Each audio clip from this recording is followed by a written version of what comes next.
What is going on, everybody? Welcome to our very first box opening of Zendikar Rising, the well-anticipated third. I believe it's the third time we've been to Zendikar. This is an awesome set so far. From what I have seen from the spoilers, I am really enjoying what this set has to offer. Some awesome new mechanics as well as some great new cards. Want to mention, of course, that as always, our box openings are sponsored by Grand Slam Comics and Collectibles. If you are in the area, which if you know us, we are in Charlotte area, Charlotte, North Carolina. Wow. I do recommend checking them out. They are a fantastic group of individuals. They run a tremendously awesome store, and I know that they would love to have you there. So please do go check them out. They are linked down below as well. You can check out their Facebook group and go say hello. I'm gonna put these packs off to the side. We'll save the box topper for last, I think. But if you don't know much about this set, like I said, this is the third time we have been to Zendikar. And Zendikar historically, you know, the first time we went, it's been kind of notoriously one of the favorites. The original Zendikar set was really good. Lots of awesome stuff in it, and lots of really nice. Let's zoom in just a bit. All right, there we go. Beautiful full art lands. One of the kind of hallmarks of this set is that they always have these beautiful lands. Very happy to see that. And a Legion Angel as our first rare here. I'm gonna put rares here. We do have, this is one of the new mechanics, these kind of flip cards, and I don't recall exactly what they are called, but essentially you can choose if you want to play it for a land or if you want to use the card here, and I love that because it just gives you a little bit of flexibility, which is really nice. And just it's similar in a way to things like cycling, where instead of just playing the card, you also get to play it in, or just draw a card or do something like that if you need to. And it's really nice for that. So absolutely love flexibility. That's fantastic. Excited to see that, and I hope that turns out to be a really fun mechanic. Look at that full art island. That is absolutely stunning. Absolutely. Very nice. Like I said, there's also another new mechanic, which I know a lot of people are really, I've seen both sides of it. I've seen some people who are really excited, beautiful Hedron artwork as well. Some people are really excited about it, some people not so much. But it's the party mechanic, which kind of arcs back to a bit of like a D&D style kind of thing, where you've got certain types of creatures, and as we go through, I'm sure we'll see one of these cards. Oh, there we go. First of all, a foil, very nice. But Seagate Restoration, absolutely beautiful mythic land, as well as that mythic sorcery, beautiful card. We'll keep mythics right there.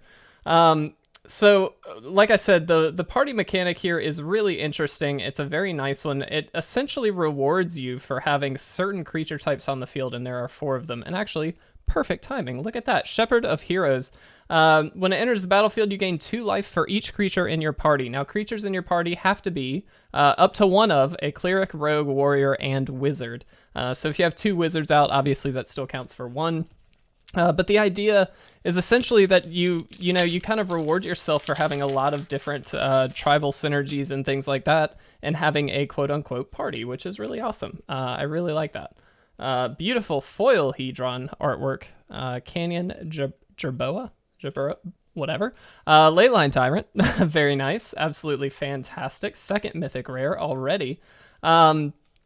So yeah, I believe those are the only 2 new mechanics. If we go through the set, I don't think there's too many other new ones. But obviously lots of awesome new cards. This is a bit of an odd Zendikar set for multiple reasons. One, we obviously do not really have any Eldrazi here. They have since left, ideally. At least we think they have left. And so it's kind of interesting because normally we'd have big, scary, colorless things. Or devoid things, I guess I should say, but we don't have that this time. So a little interesting to see that. It feels a little odd, but now we are fighting against the Royal. And if you don't know what the Royal is, it's essentially, it's the planets. Ooh, look at that. Look at that art. That is phenomenal. I love that.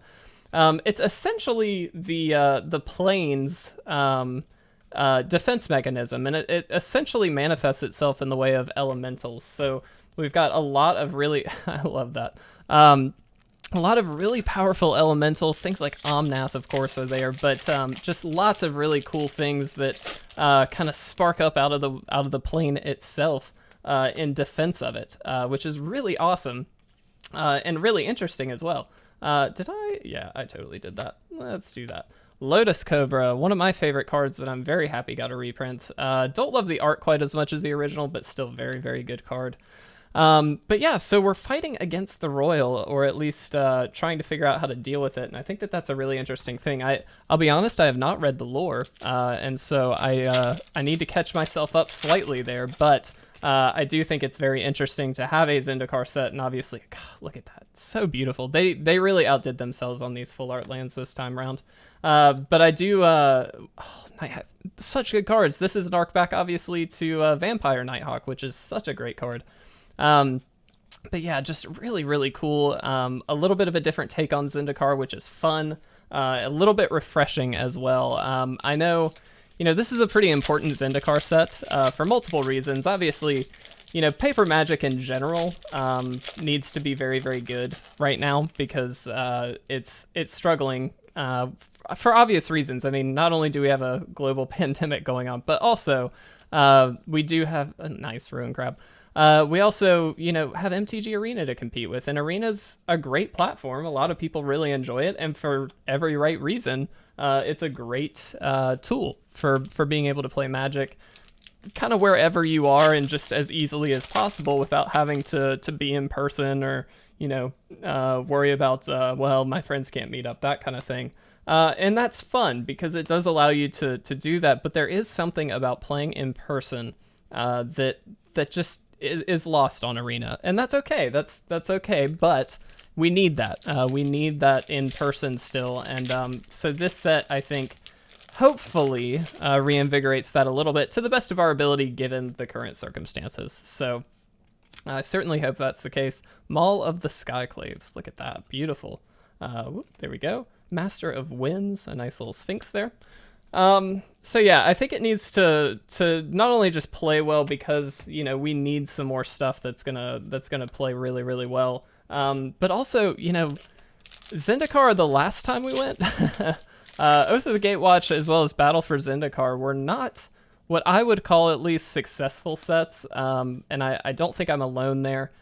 Beautiful lands. Look at that. I love the fact that these are essentially dual lands. That's so cool. It's, it wasn't the most successful set. Both of them were not very successful. They were fun, I thought, but I do understand that, amongst card quality, the set itself just wasn't all that exciting in general. I think the new Eldrazi were pretty cool, but it was just kind of like, it did not hold a candle to the original Zendikar. And that often is the case. I think we saw that with things like Ravnica as well. Ravnica was great, but Return to Ravnica, not quite so much. It was still fun, but the standard environment was garbage, especially after, Theros released and we just had Esper Control everywhere. But still, I think more than ever, this Zendikar set needs to be very, very good. And I think that part of that is already kind of there. I think that, the card quality or just the strength of the cards needs to be there, and I think it's safe to say that it is. I like to think it is, at least. Really nice. Look at that. Very, very good cards in this set, absolutely. I think we're getting some arc back to some of the older cards. I mean, even in that uncommon slot, we just saw that Ruin Crab a few packs ago. That's kind of an arc back to the Hedron Crab, which is really cool because that was from the original set, and it just makes it feel like, oh, okay, they're paying homage a little bit without having to... Oh, nice foil rare there. That's beautiful. We'll keep that there, though. Scoot Swarm? That's really nice. We'll keep that in the rare slot as well. And you're seeing a little bit of that kind of thing. There's even like a new kind of Goblin Guide card, which is something that obviously we never really thought we would get. Granted, it has a pretty significant drawback, but in a mono red deck, that's not a huge drawback, honestly. Like, it's not that bad.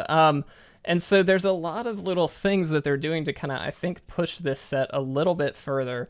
And I think we've seen that in the past few sets where they're trying to push that power level. Now, unfortunately, what that results in are standard environments that are not necessarily ideal, and obviously quite a number of bannings. Now, I'm not one to get super wrapped up in the bannings. I think, you know, if you've got a bad standard environment, it's okay to ban a few things, but there's a lot of repercussions to banning things that are not ideal.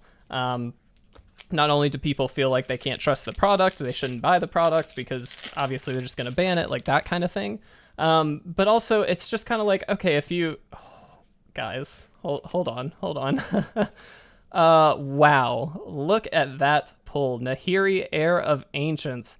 Beautiful full art. Oh, so stunning. Absolutely stunning. We're going to keep that one right there. Beautiful, beautiful card. Wow, love that. Love that. But yeah, I mean, it doesn't instill much trust in your product, and that is a problem. Now, that's a fine line. You got to make sure that, you know, we're printing powerful cards, we're printing fun cards, but they can't be too good, and that's tough to do. So on Wizards' defense a little bit, I think that that's not an easy thing to accomplish, but it's certainly something that you, as a successful company, need to make sure that you're doing the best you can to make that happen. You got to ban a card every once in a while, that's fine, but if we're banning an excessive number of cards like we have in the last year or two, obviously something isn't working. And I'm not going to say by any means I think that makes Wizards or, you know, Magic a terrible thing. I think it just means that it needs a little bit of restructuring, and that's okay. You know, games adapt, companies adapt, ideally for the better. It's not going to be perfect, but they're going to try it. Oh, guys, look at this. Beautiful lands. Oh my goodness, 2 full arts. Nice. So you just have to, you know, take it in stride. I think an important thing to think about as well is that, and I believe I'm getting this correct. Somebody fact check me if you're watching this. I would appreciate it. But something that I'd like to point out as well is that, you know, people, whoops, there we go. People kind of demand Drana. Guys, we got Drana. Love that. 3rd mythic. Technically 4th, I suppose. We did get Nahiri. But people kind of expect change to happen right away. You know, we get a bad set, and then all of a sudden people want it to happen right away, where the next set's going to be amazing. And I don't think that that's a reasonable expectation. And the reason I say that, first of all, yes, every set should be good. So I do maintain that there is some expectation that, yes, it should be good, just because they should have tried to have made a good set regardless. But issues in general are going to come up from time to time, and I think it's important to remember that, you know, these sets are made, I believe, like I said, the metric I think is about 2 years prior to when it actually releases. So things have been made on Zendikar Rising for about 2 years now, again, assuming that is correct. And I think it's really important to know that, you know, yeah, it'd be great to have all these changes you want from the, you know, previous sets integrated into the new set, but it doesn't happen that way. Things take time, change is slow. And so, yes, I do want Zendikar to be a good set. I think it's really important for it to be a good set, but keeping in mind that, oh man, look at that beautiful, beautiful artwork. Oh, Linvala, yes. Gosh, that is a fantastic pack. But you do have to keep in mind that things do take time, and hopefully they are listening to us. I know people get very frustrated with Wizards, and I certainly understand. I have my frustrations with Wizards as well, but they are a company, and I do think that, you know, for the survival of the company, they should be trying to do their best regardless, and I certainly hope that they are. But all that to say, I think Zendikar Rising really does need to be a very good set. I think it does have strong roots so far. I'm really enjoying the cards that are coming out in this set. I think it's going to be a fun time. Obviously, a new standard environment, which hopefully will shake things up a little bit and make things a little bit more interesting. Because I'll be honest, I've been just standard. Oh, look how cute that is. I've been a little unimpressed with standard lately. So I think, you know, on a personal expectation of Zendikar Rising, I would just like to see a much more interesting standard. A little bit more diversity, and hopefully no just takeover decks. We can have good decks, don't get me wrong. I'd love to see just, you know, 3 or 4 decks come to the top with a, you know, nice solid tier 2 list, those kinds of things. But I don't want to just have, okay, you've got 2 decks to pick from, you know. Certainly not saying that's necessarily where we're at, but I do think that there's you know, there's issues there that we need to figure out. And that's fine. That is totally fine. Either way, really excited to be sitting here opening these. We have got, let's see, 6 packs left. Already a pretty awesome box, so I'm actually very happy with this. Obviously, Nahiri, fantastic pull. Absolutely love that. These full art lands every time. I actually kind of wasn't paying as much attention to the full art lands because I'll be honest, the ones in Battle for Zendikar were not my favorite, or during that block were not my favorite. But these new ones, man, they are absolutely stunning. So very, very happy to see those. All right, let's see. Last few packs here. Risen Riptide, love that. Felidar Retreat, that is an interesting card for reasons that are applicable to the JDC, which hopefully you guys watched our video on just a little bit ago. Really am excited about the JDC. Last 4 packs, everybody. Hoping to get one more Mythic, we'll see. We have had a very nice box though. Zagras, Thief of Heartbeats. Fantastic. Fantastic. I haven't been flipping over all these uncommons, but really just such cool stuff. I do really like the mechanics. I'm a little like, I think the party mechanics a little gimmicky, but it, you know, it'll flesh itself out. Hopefully be a fun time, regardless. Null Priest of Oblivion, love it. All right, guys, rounding this one out again as we finish up this box. I just want to put out a huge thank you to Grand Slam. Not only have they been supporting us for years and helping us with these box openings, making sure that these are possible for us. Ooh, Ancient Green Warden. I'm going to assume our last mythic of the box. Absolutely fantastic. You can play lands from your graveyard. Love it. But also, you know, Grand Slam really is just a nice group of people that are fans of the game, fans of just card collecting and things like that in general. And it's great to be able to work with a local store. And so please do go check them out. And thank you to them again for making this possible. All right. Our last one, Inscription of Insight. This is actually a really good card, in my opinion. Really happy to see that. Overall, fantastic box. I am very happy with this. I really love the mythics we pulled. Ancient Green Warden, fantastic. Nahiri, absolutely beautiful. Durana, the Last Blood Chief, fantastic. Leyline Tyrant, yeah, you know, it's a big old dragon. Can't be too mad about that. And then, of course, Seagate Restoration. We also did get the full art Clear Water Pathway with Murkwater Pathway, which I absolutely love as well. And just some really fantastic rares. So regardless, excuse me, I just choked a little bit. Regardless, guys, I hope you enjoyed this box opening. I really appreciate you guys watching. Please stay tuned. We will have more videos up soon. Of course, some gameplay coming your way with some Zendikar Rising. Cannot wait for that. And then JDC starting next week. So thank you guys so much. Really appreciate the support. And I will see you in the next box opening video. Just realized, guys, I totally forgot to open the box topper, so we're gonna do that really quick. I apologize for the cut there. Entirely my fault.